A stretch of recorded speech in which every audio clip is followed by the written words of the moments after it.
बच्चों welcome back to my YouTube channel learning student. तो आज हम देखेंगे क्लास 12th के जो बच्चे हैं उनके लिए जो है कि पद्य है सेकंड चैप्टर, जो कि जगन्नाथ दास रत्नाकर जी के द्वारा लिखा गया है, उद्धव प्रसंग। ठीक है, और इस उद्धव प्रसंग में जो है कि हम देखेंगे श्री कृष्ण जी जो है कि मथुरा से ब्रज को भेजते हैं उद्धव जी को समाचार लेकर के। ठीक है, गोपियों के लिए समाचार भेजवाते हैं श्री कृष्ण जी उद्धव के द्वारा मथुरा से ब्रज भेज के। उसी का इस उद्धव प्रसंग में वर्णन किया गया है। ठीक है, तो चलिए देखते हैं। भेजे मन भावन के उद्धव के आवन की, सुधि ब्रज गावनी में पावन जब लगी। कहे रत्नाकर गोवालनी की झोरी झोरी, दौरी दौरी नंद पौरी आवन तब लगी। ठीक है, देखिए भेजे मन भावन के, यानी मन भावन श्री कृष्ण को कहा गया है। ठीक है, श्री कृष्ण के द्वारा भेजे गए उद्धव के आवन की, उद्धव के आवन की यानी आने पर। ठीक है, श्री कृष्ण के द्वारा भेजे गए उद्धव के आने पर सुधि ब्रज गावनी में पावन जबे लगी। सुधि मतलब समाचार, ब्रज गावनी में मतलब ब्रज के गांव में पावन जबे लगी, यानी पावन जबे लगी तो समाचार पाने लगी। ठीक है, पावन जबे लगी यानी पाने लगी। देखिए, जब मन भावन श्री कृष्ण द्वारा भेजे गए उद्धव के आने की सूचना। ठीक है, जब मन भावन श्री कृष्ण के द्वारा भेजे गए उद्धव के आने की सूचना ब्रज के गोपियों को मिली। ठीक है, आने की सूचना जब ब्रज के गोपियों को मिली, कहे रत्नाकर, तो रत्नाकर जी कहते हैं, क्या कहते हैं, ग्वालिनी की झोरी झोरी, यानी जो गोपियां हैं वो झुंड बनाकर। ठीक है, झोरी झोरी मतलब झुंड के झुंड, दौरी दौरी यानी दौड़ दौड़ कर, नंद पौरी यानी नंद बाबा के द्वार पर, आवन मतलब आवन तबे लगी। ठीक है, आवन मतलब आने लगी, तबे मतलब तभी। ठीक है, आवन मतलब आवे, लगी मतलब लगी, आने लगी, तबे मतलब तभी। रत्नाकर जी कहते हैं कि तभी गोपियां झुंड बनाकर नंद बाबा के द्वार पर दौड़ दौड़ कर आने लगी। ठीक है, एक बार फिर से देखिए। जब मन भावन श्री कृष्ण के द्वारा भेजे गए उद्धव के आने की सूचना ब्रज की गोपियों को मिली। ठीक है, ब्रज की गोपियों को मिली, तभी झुंड बनाकर। ठीक है, तभी झुंड बनाकर, झुंड के झुंड। ठीक है, तभी झुंड बनाकर यानी समूह में नंद बाबा के द्वार पर दौड़ी दौड़ी आने लगी। ठीक है, देखिए, उझकी पद कंजनी के पंजनी पे, पेखी पेखी पाती छाती छुहनी छबे लगी। हमको लिखियो है कहा, हमको लिखियो है कहा, हमको लिखियो है कहा, कहा कहन सब लगी। देखिए, उझकी उझकी, उझकी मतलब उचक उचक कर। ठीक है, जहाँ भीड़ रहता है तो हम लोग उचक के देखते हैं, तो उसी को बोला है कि उचक उचक कर। पद कंजनी। ठीक है, पद कंजनी यानी चरण कमलों पर। ठीक है, कमल रूपी चरणों पर। पद मतलब क्या होता है, चरण होता है, कंजनी मतलब कमल। ठीक है, तो कमल रूपी चरणों पर पंजनी पे, पंजनी मतलब पंजो, पे मतलब पर, पंजो पर। ठीक है, देखिए क्या होगा इसका, उझक उझक कर। ठीक है, उझक उझक कर कमल रूपी चरणों के पंजों पर गोपियां जो है कि उझक उझक कर कमल रूपी चरणों के पंजों पर पेखी पेखी, पेखी पेखी यानी देख देख कर, पाती छाती यानी पाती छाती, पाती मतलब पत्तियां, छाती मतलब सीने को। ठीक है, छाती का मतलब सीना होता है। छोहनी छबे लगी, छोहनी का मतलब क्या होगा, स्पर्श करना, छबे मतलब सभी लगे मतलब लगी, ठीक है। सभी अपने अपने सीने को स्पर्श करने लगी, ठीक है। उद्धव जी जो है कि सूचना लेकर के आते हैं, समाचार लेके आते हैं, तो गोपियाँ क्या करती हैं, उझक उझक के देखने लगती हैं। उझक उझक कर अपने कमल रूपी चरणों के पंजों पे क्या करती हैं, उझक उझक कर देखने लगती हैं, ठीक है।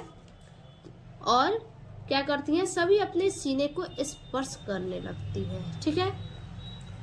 हमको लिख्यो है कहाँ, हमको लिख्यो है कहाँ, श्री कृष्ण ने हमारे लिए क्या लिखा है।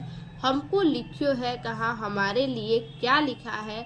हमको लिख्यो है कहाँ, कहन समय लगी, सब कहने लगी कि श्री कृष्ण ने हमारे लिए क्या सूचना लिखा है, ठीक है। तो ये तो हो गया इसकी व्याख्या। अब हम जरा देख लेते हैं इसका हैंड रिटन नोट्स, ठीक है, कि हैंड रिटन नोट्स क्या है, किस प्रकार से लिखेंगे। देखिए, भेजे मन भावन समय लगे, ठीक है। पैराग्राफ को इसी तरह से लिख देंगे। संदर्भ होगा प्रस्तुत पद्यांश हमारी पाठ्य पुस्तक हिंदी के उद्धव प्रसंग से लिया गया है, जिसके कवि जगन्नाथ दास रत्नाकर है, ठीक है। कौन है, जगन्नाथ दास रत्नाकर जी हैं कवि। अब आगे इसका जो है कि व्याख्या देखते हैं। व्याख्या होगा, जब मन भावन श्री कृष्ण द्वारा भेजे गए दूत, ठीक है, मन भावन श्री कृष्ण के द्वारा भेजे गए दूत उद्धव के आने की सूचना ब्रज के गोपियों को मिली, तभी गोपियां झुंड बनाकर नंद बाबा के द्वार पर दौड़ी दौड़ी आने लगी।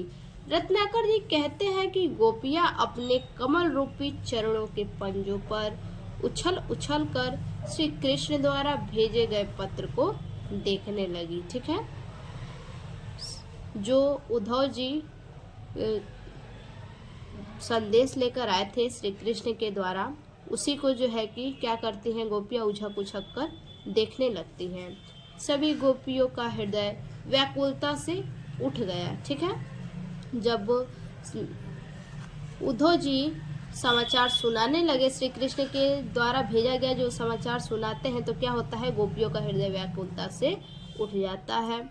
सभी गोपियां कहने लगी, श्री कृष्ण ने हमको क्या लिखा है, श्री कृष्ण उनके लिए क्या संदेश भेजे हैं। इस प्रकार सभी गोपियां अपने अपने संदेश को सुनने के लिए व्याकुल हो गई, ठीक है। तो ये हमारा व्याख्या हो गया। अब अगला पद्य देखते हैं। चाहत जो, ठीक है, चाहत का मतलब चाहती हो। उद्धव जी कहते हैं, चाहत जो यानी चाहती हो, स्वबस, स्वबस मतलब अपने अधिकार में, स्व मतलब अपने, बस मतलब अधिकार में, संजोग, संजोग मतलब मिलन, संयोग मतलब मिलन, श्याम सुंदर को यानी श्याम सुंदर को मतलब का, ठीक है। तो उद्धव जी कहते हैं कि यदि श्याम सुंदर का मिलन अपने अधिकार में चाहती हो, उद्धव जी गोपियों को कहते हैं, गोपियों को, कि यदि तुम श्याम सुंदर का मिलन अपने अधिकार में चाहती हो, अपने वश में उनको करना चाहती हो, तो योग के प्रयोग में, योग के प्रयोग यानी योग विधा के प्रयोग में, योग मतलब योग विधा के प्रयोग में, हियो तो विलस्यो रहे, हियो मतलब हृदय, विलस्यो रहे यानी संलिप्त रहे, ठीक है। देखिए, योग विधा के प्रयोग में, उद्धव जी कहते हैं कि योग विधा के प्रयोग में आपके अंदर स्थित, ठीक है, आपके अंदर स्थित जो हृदय है, ठीक है, आपके अंदर जो स्थित हृदय है, हृदय रूपी आत्मा में आपका ध्यान होना चाहिए, ठीक है। कहे रत्नाकर शु अंतर्मुखी है ध्यान, कहे रत्नाकर, रत्नाकर जी कहते हैं कि शु, शु मतलब सुंदर, ठीक है, शु मतलब स्थित, शु मतलब स्थित, अंतर मतलब अंदर, मुखी मतलब हृदय, ध्यान मतलब ध्यान, ठीक है। आपके अंदर स्थित हृदय रूपी आत्मा में आपका ध्यान लगा होना चाहिए। ठीक है। मंजू सुंदर हिय कमल कंज हृदय जगी यानी जल रही ज्योति मतलब ज्योति मैं मतलब में धस्यो रहे मतलब धसे रहते हैं। ठीक है। सुंदर कमल रूपी हृदय में, ठीक है, सुंदर कमल रूपी हृदय में जल रही ज्योति में ध्यान धसा रहना चाहिए। ठीक है। रत्नाकर जी कहते हैं कि आप यदि श्री कृष्ण से मिलन करना चाहती हैं तो आपका सुंदर कमल रूपी हृदय जो है, ठीक है, हृदय में जल रही ज्योति में जो ध्यान धसा रहना चाहिए। ठीक है। ऐसो करो लीन, ऐसो करो लीन का मतलब क्या होता है? आत्मा, ऐसो करो लीन, ऐसा लीन कीजिए आत्मा को परमात्मा में, आत्मा को परमात्मा में। ठीक है। आत्मा को परमात्मा से इस प्रकार लीन कीजिए, अर्थात आत्मा को परमात्मा से इस प्रकार लीन किए रहिए, जामे, जामे का मतलब उत्पन्न हो जाए जड़ चेतन, यानी जड़ और चेतन, विलास मतलब प्रेम, विकस्यो मतलब विकसित, रहे मतलब हो जाए। ठीक है। यानी आत्मा को परमात्मा में इस प्रकार लीन कीजिए जैसे आपके मन के अंदर जड़ और चेतन का प्रेम विकसित हो जाए। ठीक है। आपके मन के अंदर जड़ और चेतन का प्रेम विकसित हो जाए। मोह बस, ठीक है, मोह का मतलब क्या होगा? मोह बस यानी मोह के बस में, जोहत अनुभव करते हैं, बिछोह मतलब वियोग करना, जिय मतलब जित से, जाको मतलब जाको, छोही मतलब अत्यधिक प्रेम। ठीक है। देखिए, गोपियां अत्यधिक प्रेम की वजह से, ठीक है, गोपियां जो है वो मोह बस, ठीक है, गोपियां अत्यधिक प्रेम की वजह से मोह के बस में, ठीक है, मोह के बस में गोपियां जो है श्री कृष्ण से अत्यधिक प्रेम करती हैं। ठीक है।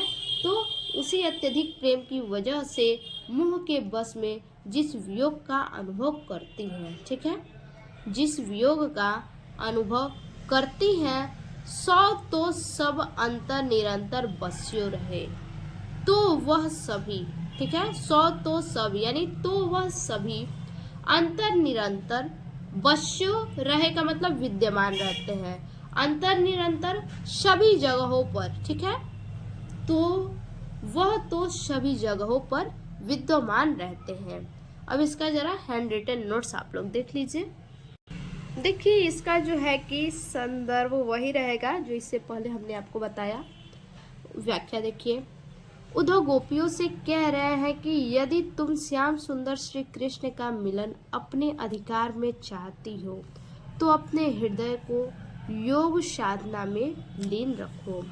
कवि कह रहे हैं कि आपके अंदर हृदय में स्थित आत्मा में ध्यान लगा होना चाहिए। ठीक है।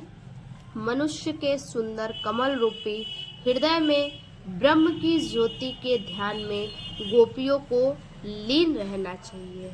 ठीक। उद्धव का कहना है कि कृष्ण सच्चे अर्थों में ब्रह्म है। ठीक है। उद्धव जी का कहना है कि जो कृष्ण है वो सच्चे अर्थों में ब्रह्म है। यदि गोपियां उन्हें पाना चाहती हैं तो उन्हें अपनी आत्मा को, उन्हें क्या करना है, अपनी आत्मा को परमात्मा से इस प्रकार लीन कर देना चाहिए जिससे उनके हृदय में जड़ और चेतन के प्रति आनंद प्रकट होता रहे। गोपियां अत्यधिक आनंद की वजह से मोह के बस में जिस वियोग का अनुभव करती हैं वह गोपियों के ही नहीं अपितु सभी के हृदय में विद्यमान रहते हैं। ठीक है। अब अगला पैराग्राफ, सुनी सुनो उद्धव की, ठीक है, सुनी सुनी का मतलब सुन सुनकर, उद्धव की यानी उद्धव की कहन कहानी यानी न कहने योग्य कहानी, काना मतलब कानों से, ठीक है।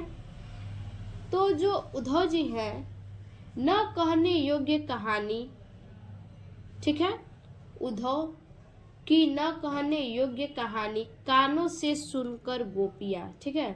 न कहने योग्य कहानी जो है, न कहने योग्य कहानी को सुनकर गोपियाँ क्या करती हैं, गोपियों का जो दशा होता है वो खराब हो जाता है। उद्धव जी न कहने योग्य कहानी सुनाते हैं और गोपियाँ अपने कानों से सुनती हैं, जिससे उनका दशा क्या हो जाता है, खराब हो जाता है। को थारानी, कोई थर थर कांपने लगती हैं। को था नहीं, कोई जो है कि अपने स्थान पर स्थिर हो जाती है, ठीक है। कोई था नहीं थिरानी है, कोई अपने स्थान पर स्थित हो जाती हैं। कहे रत्नाकर, रत्नाकर जी कहते हैं, रत्नाकर जी क्या कहते हैं, ऋषानी वर रानी को, रत्नाकर जी कहते हैं कि कोई गोपियाँ गुस्सा जाती हैं, ठीक है, और कोई बड़बड़ाने लगती हैं। को बिलखानी, कोई गोपियाँ बिलख कर रोने लगती हैं। बिलकानी, कोई गोपियाँ जो है कि विकल हो गई हैं। बिथकानी है, और कोई गोपियाँ जो है कि थक गई हैं, ठीक है। को सेद सानी, कोई गोपियाँ जो है कि पसीने से सन गई हैं, ठीक है। को भरी दृग पानी रही, और कोई गोपियों का जो आँख है वो पानी से भर गया है और रो रही हैं। को घूमी घूमी परी, घूमी घूमी मतलब घूम घूम कर, कोई गोपियाँ घूम घूम कर, परी मतलब पर, भूमि मुरझानी है, भूमि पर क्या हो जाती है, मूर्छित हो जाती है। कोई गोपियाँ घूम घूम कर भूमि पर मूर्छित हो जाती है, यानी बेहोश हो जाती है। को श्याम श्याम कै बहकी बिललानी को, और कोई कोई जो गोपियाँ हैं वो श्याम श्याम का नाम पुकार कर तड़पने लगती हैं। बिल्लानी को यानी तड़पने लगती हैं। कोमल करेजो थामी, कोमल कलेजो थामी यानी कोई गोपियाँ कोमल कलेजे को थाम कर सहमी सुखानी है, सहमी मतलब डर कर, सुखानी है सूख गई है, ठीक है। कोई गोपियाँ कोमल कलेजे को थाम कर डर कर सूख गई है, ठीक है। तो अब इसका जो है कि व्याख्या देख लेते हैं। देखिए संदर्भ वही रहेगा, ठीक है। व्याख्या, कवि कहते हैं कि उद्धव के द्वारा न कहने योग्य बातों को, ठीक है, उद्धव के द्वारा न कहने योग्य बातों को अपने कानों से सुनकर गोपियों की दशा खराब हो गई। कई गोपियाँ थर थर कांपने लगी, कई गोपियाँ अपने जगह पर स्थिर हो गई। रत्नाकर जी कहते हैं कई गोपियाँ गुस्सा हो गई, कई बड़बड़ाने लगी, कई गोपियाँ बिलख कर रोने लगी, कई विकल हो गई, कई थक गई, कोई पसीने से सन गई, कई गोपियाँ रोने लगी और नेत्र में पानी भर गई, कई गोपियाँ घूम घूम कर भूमि पर मूर्छित हो गई, कई श्याम श्याम का नाम पुकार कर तड़पने लगी, और कई गोपियाँ कोमल कलेजे को थामकर डर कर सूख गई, ठीक है। तो ये हमारा है जो है कि पद की व्याख्या। तो आज के लिए इतना ही, ये हमारा वीडियो का फर्स्ट पार्ट है। फिर से मिलते हैं अगले और नए वीडियो के साथ, तब तक के लिए धन्यवाद।